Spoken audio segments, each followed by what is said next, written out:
Mr. and Mrs. Smith had a wonderful life. They were a normal, happy husband and wife.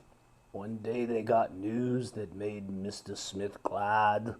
Mrs. Smith would be a mom, which would make him the dad. But something was wrong with their bundle of joy. It wasn't human at all. It was a robot boy.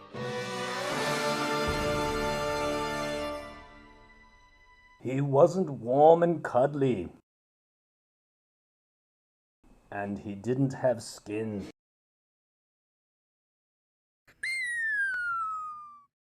Instead, there was a cold, thin layer of tin. There were wires and tubes sticking out of his head. He just lay there and stared, not living or dead. The only time he seemed alive at all was with the long extension cord plugged into the wall.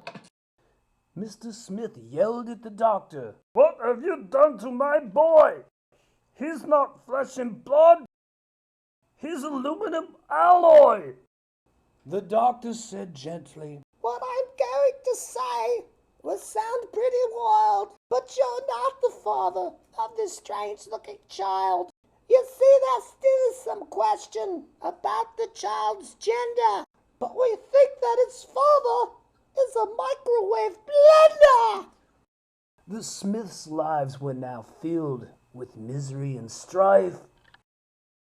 Mrs. Smith hated her husband, and he hated his wife. He never forgave her unholy alliance, a sexual encounter with a kitchen appliance. And Robot Boy, grew to be a young man, though he was often mistaken for a garbage can.